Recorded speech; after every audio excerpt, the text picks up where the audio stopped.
For this video breakdown, I'm going to look at the Seahawks running game versus the Packers. And I'm not going to lie to you guys, it was completely terrible all game. Through the first half, the Seahawks managed a total of 21 yards on 9 carries. Giving credit where credit is due, the Packers' front seven shut down any semblance of rhythm. Nick Perry and Mike Daniels were both great, and this, combined with poor offensive line play and below-average running from the Seahawks running backs, is what caused this to happen. Honestly, if the Seahawks defense didn't hold the Packers to 17 points, the final score wouldn't have been this close. The first play we'll look at happened in the middle of the first quarter. The Seahawks line up in shotgun, trips right bunch, and then motion Doug Baldwin to the left pre-snap. The play call is inside zone to the right. The aiming point for the running back is off of the right leg of Mark Lewinsky, who lines up as the right guard. Lacy takes a snap and reads the frontside 3-tech, who is Mike Daniels on this play. He gains outside leverage, so Lacy moves on to his second read, which is Kenny Clark as the backside nose tackle. Lacy jump cuts to the backside C-gap and predetermines his next cut inside. Instead of seeing Odiombo getting outside leverage on Morgan Burnett, he spins around and gets tackled shortly. This clear mistake is what caused him to only get 6 yards on this play. In my opinion, this play was blocked for at least 10 or 11 yards, and I really wish he would have seen the hole. Now, I started with this play because in my tracking, the Seahawks only had 2 plays where the running backs gained more yards than what was blocked for. What I mean by that is that nobody besides one play by Carson and one short play by Procise had the running back contribute more yards than what was there.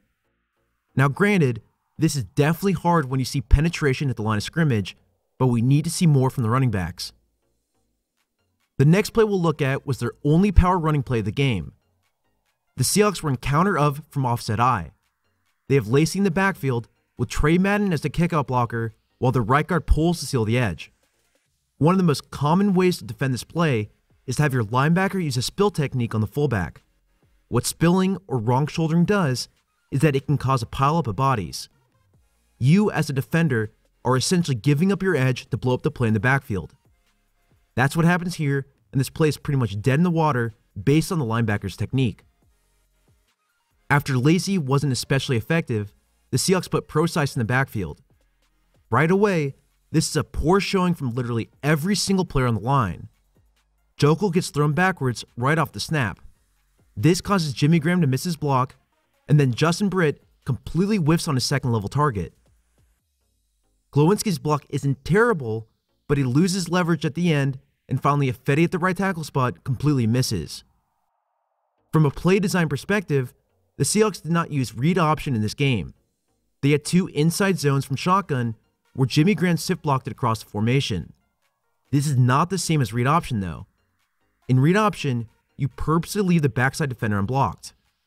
Your goal is to have Wilson hold him in place, and while this play used an element of that, it's only there to give Jimmy Graham the time to set up his block. Since Procise wasn't that effective either, Chris Carson actually had the most carries with 6 during this game. He started, but didn't have his first carry until the second quarter. On the shotgun inside zone run to the right, he gained a total of 2 yards. First, Luke Wilson has the backside cutoff block on Nick Perry, and he removes his eyes from his target, which caused him to lose his block. The next thing I see is that both interior linemen that left to get to the second level, or Justin Britt or Luke Jokel, both aimed for Morgan Burnett and left number 50 Blake Martinez completely unblocked. Based on my understanding of this play, most teams have their backside guard aim for the backside linebacker, which in this case would indicate that Luke Jokel made the mistake in his targeting. Unfortunately, Justin Britt isn't off the hook either. His double team block on Kenny Clark is borderline offensive. He gets no push on the lineman, and a tendency I consistently saw in this game is that the Seahawks players wanted to rush their first block to get to the second level. They need to secure the first level before they move on. This improvement alone should help the line get an initial push and turn these 1 to 2 yard runs into 2 to 4 yards pretty quickly. Honestly, the only player in this play that I was happy with was Odiombo, as he took on Mike Daniels essentially by himself. In Carson's next run a minute later, the Seahawks use a 2-back outside zone run to the left. Clay Matthews does a great job of penetrating, while the Seahawks trusted Trey Madden to kick out Nick Perry on the edge. Well, it definitely did not work, and honestly, I'm not that surprised since Perry was pretty aggressive all game. Him getting penetration is what forced Carson to spin around and run in the complete opposite direction. I kind of mentioned this before, but this was one of the 2 runs that gained more yards than what was initially blocked for. Moving on, the final play we'll look at is a stretch run to the left with a design cutback for Carson. Seattle is preying on the Packers' defensive line to commit to defending the outside zone run. Kenny Clark loses the initial edge and then fights back across Justin Britt, thinking he has to cross the face of the center. This, combined with the backside guard and tackle using cutoff blocks, is what creates the giant hole.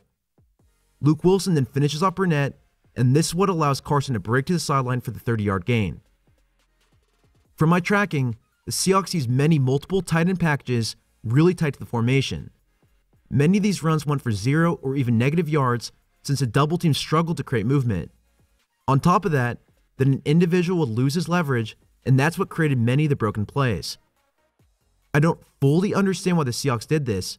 They have 3 small quick receivers and an awesome receiving tight end. Only 5 of their 15 runs were in this personnel group. Last year, this created some of their best running lanes, and I think they should do that again.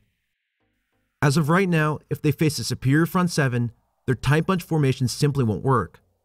So why not adapt? They could use reverses with Tyler Lockett, and they can also bring back the zone read option with Russell Wilson.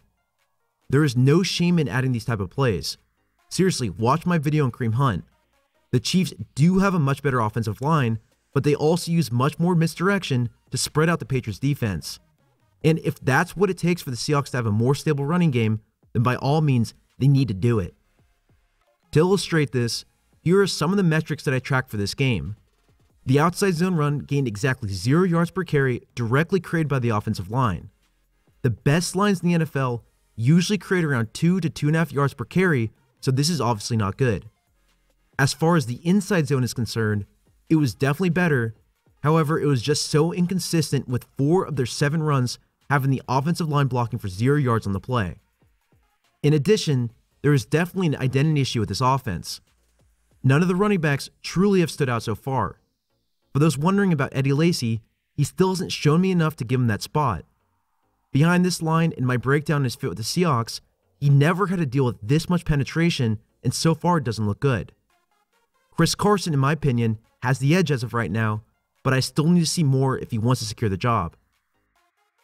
Well, that's all I have for you in this one. If you liked this video, go ahead and subscribe to my channel, as well as clicking on the link to my Patreon account.